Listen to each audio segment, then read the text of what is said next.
This is the Bigby Tales podcast. I'm your host, Shannon Evans, and I write about Columbus, a small town in northeast Mississippi. Today's episode is titled Dilly, Dallying with Our Dollars. I'll also make today's episode brief and to the point because I know everyone wants to go to the next football game.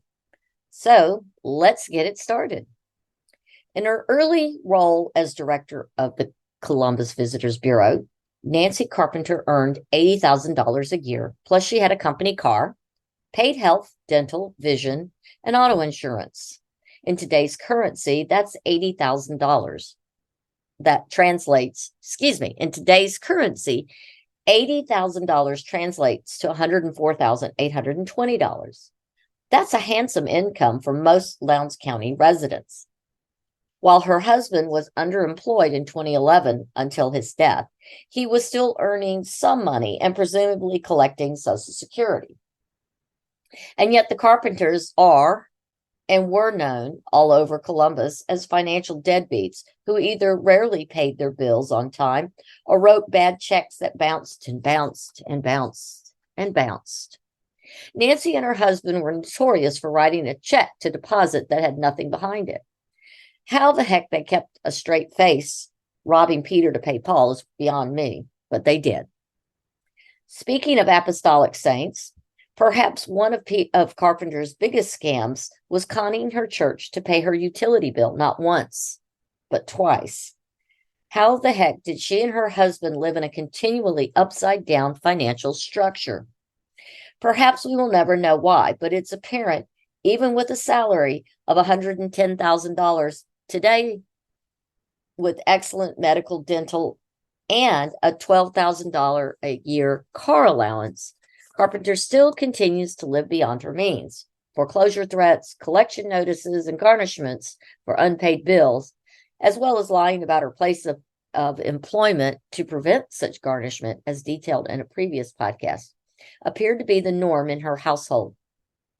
No wonder she thought nothing of overspending the CVB's marketing budget by tens of thousands of dollars year after year. And this year, I believe it's a $60,000 overage. While her overdrafts and champagne taste on a box wine budget are her own personal business to some extent, except when her unethical business practices and less than transparent professional behaviors make one question where money has gone. In past years and her current plans over at the foundation, this is the same Nancy Carpenter who so recently is said to have told her foundation board she knows how to move money around to cover her salary. Kind of sounds like check kiting, doesn't it? I don't put it past her to send fraudulent billing to cheat the CVB or the foundation out of thousands of dollars. According to multiple sources, after a tornado that caused some damage to her home, Carpenter even tried to claim that some expensive jewelry went missing to her insurance company. The underwriters asked for appraisals on the pieces, so Carpenter trotted on over to a local jeweler, requesting an appraisal on said missing pieces.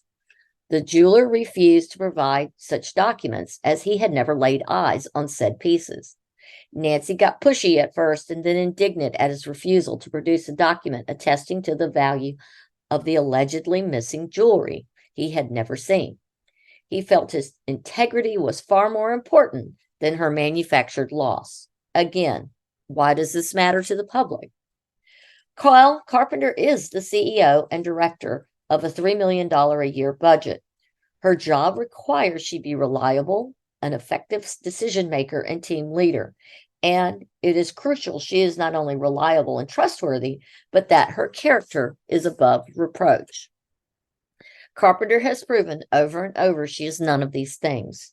She is adversarial with anyone she perceives as a threat. She is vindictive to anyone who disagrees with her or whom she thinks has been disloyal to her. Carpenter clearly has money management issues on a personal and professional level. But the most important reason all of this personal baggage matters is because every one of these issues points to major character flaws that make her untrustworthy and therefore unsuitable to manage our hard-earned money bestowed to the CVB to attract tourists and tourist dollars. Please email the board today and tell them she needs to go.